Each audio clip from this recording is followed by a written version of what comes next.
Hello, how you doing? Newts here. Where to start? I woke up this morning, dealt with Reggie, had a little plan that, and then I looked on Twitter and I see that during the night Dan's deactivated his account, and there was loads of tweets and that about him, exposing him and stuff. What I want to start at the start of this isn't going to be a sort of singing Dan's praises or nothing like that, or defending Dan. But what I do want to say at the start is that we talk about mental health and stuff like that a lot in the community, for good reason.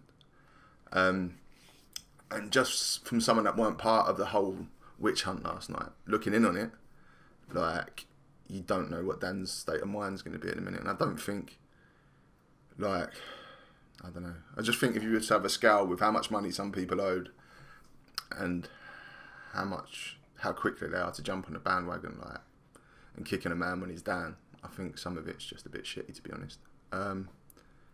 Literally, some of it's not even a night out, and people are like, "Oh my god, I'm on this," and I don't know. There's a time and a place, I suppose, but I just don't believe in kicking people when they're down. And also, like I said, you don't know what state his head's in, because I know he won't be proud of this. He wanted to make something good with Legion, and he's going to be feeling shitty as it is, and he has been feeling shitty about the money, because I've been trying to help him sort it out. So I know how bad he's been feeling. So he hasn't done this. He didn't set out to do this, and I don't know. Although, like I said, it is bad, and I feel for people like Sheldon and that, he's got a kid and shit. But I don't know, just maybe a bit of perspective here, and also people, as I'm going to go in later, should probably think before they trust people with money. So, where did it all go wrong? I think I've been thinking about it, and I think there's a triangle.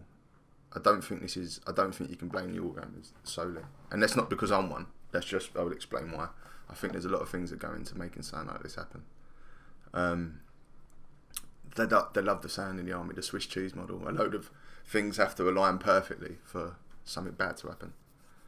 And I think the start is, this isn't aimed at Dan, but there's a lot of egotistical idiots with no real experience that open orgs. You get people that couldn't make it as a player or something like that, and they decide, right, I'm going to buy a logo and start a Twitter and create an organisation, because I don't want to fall into obscurity,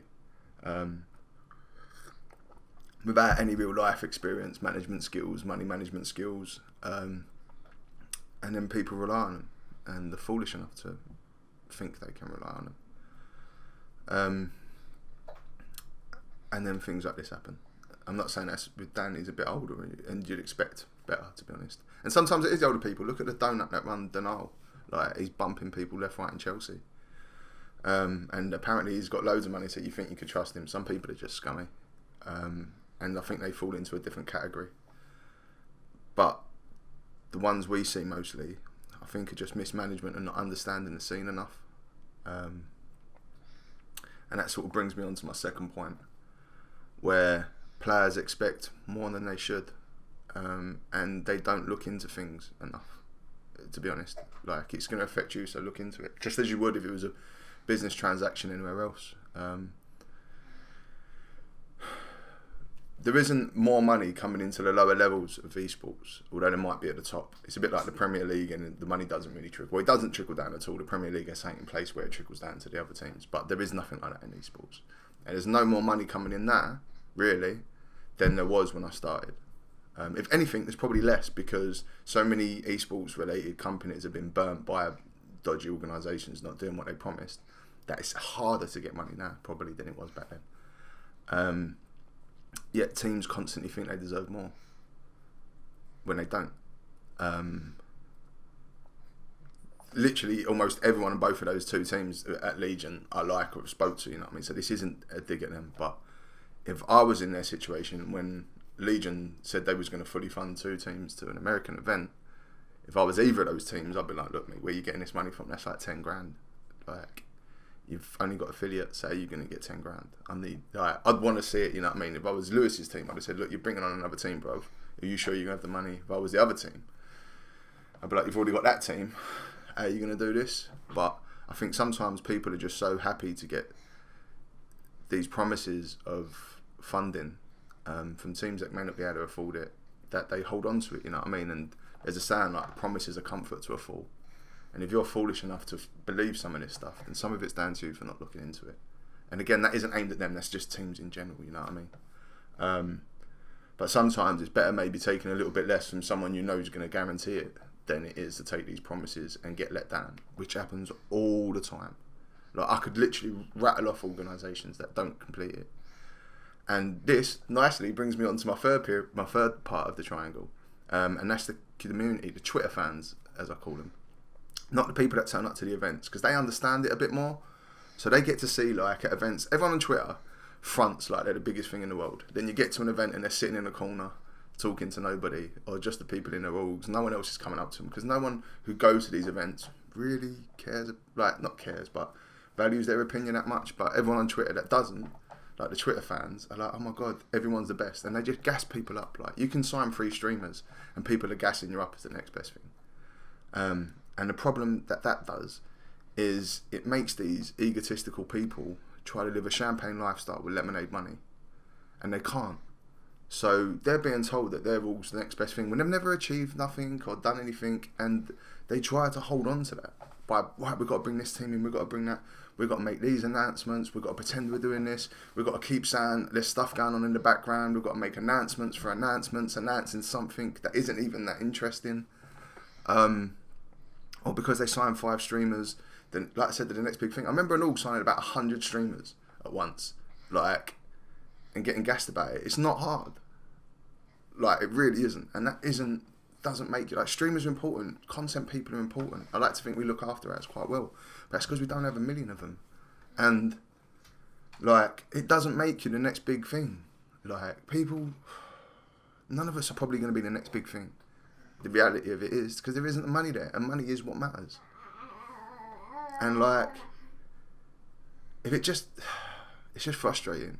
And these people gassing people, these people who don't fully understand it all, from the outside, gassing these people up over nothing, then, like I said, I think adds to this. And you have the perfect storm, or all the lines are all the holes are lining up on a Swift cheese. It's like when that guy goes out and he's fronting to a girl that's well above his level, and he's overspending, and he's putting money on the credit card to try to keep her in ways that she likes, and he doesn't realise that she's obviously not good for him, because if she was, she wouldn't want it. And then all of a sudden he can't keep it up, and he comes unstuck, and then she's off, and he looks like an idiot. Like, and it's what happens. People are trying to live a life that they're not ready for, or their orgs are not at that level yet, because they're getting gassed up and they believe in it and they like it, like, and you get the instant gratification, and they get to worry 2-3 months down the line when the event comes, when they have to pay out, and they're like, well, I'm just dipping. I've had 3 months of enjoyment. I'm off, like, and I'll do something else, or I'll come back in a little bit, or I'll close this org and join another org, and it's just crap. Like, you get, I don't know, there's just too many fair weather people in here as well, like bandwagon bots, and as soon as something's doing well, everyone wants to jump on that bandwagon, and they're there like, yeah, look at me, I'm part of this. As soon as it goes bad, they jump on the other bandwagon and just want to kick the people while they're down, like, and just join another org. If anyone come to join Bulldog and they'd been in one of 5 organisations in a management position or something, I'd never touch them. Like, or 5 positions in like 2 years, and none of them were like massive orgs like that. I wouldn't even go near them, like, because there's just too much of it, and people don't like call it out or care. But these people all add to downfalls. Like, if you've been in 5 orgs that's all had a bad experience, right?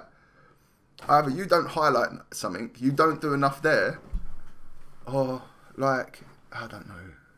It's just shitty. All of it's shitty.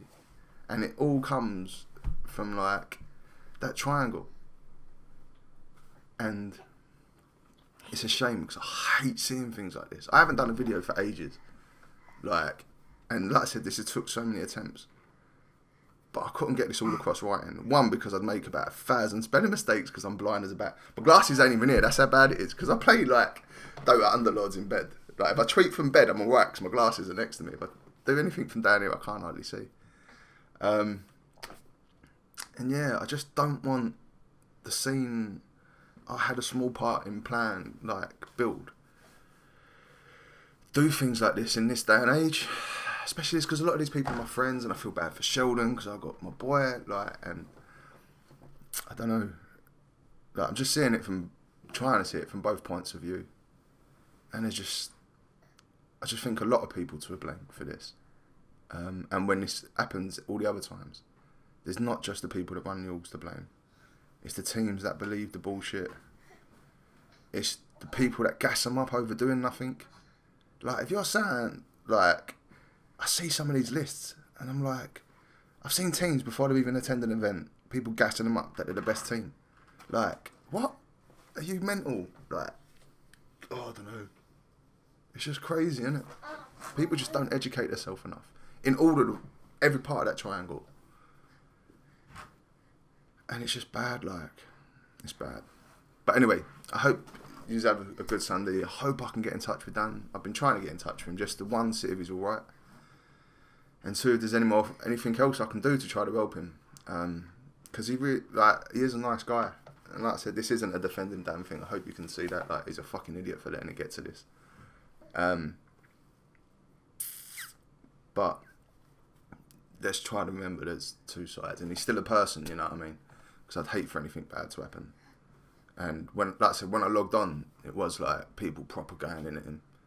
And 1 minute people are his best friend, and the next minute they want to stab him in the back. Like, and I think that says a lot about those people as well. Anyway, I'll catch you later. Have a nice weekend. Bye bye.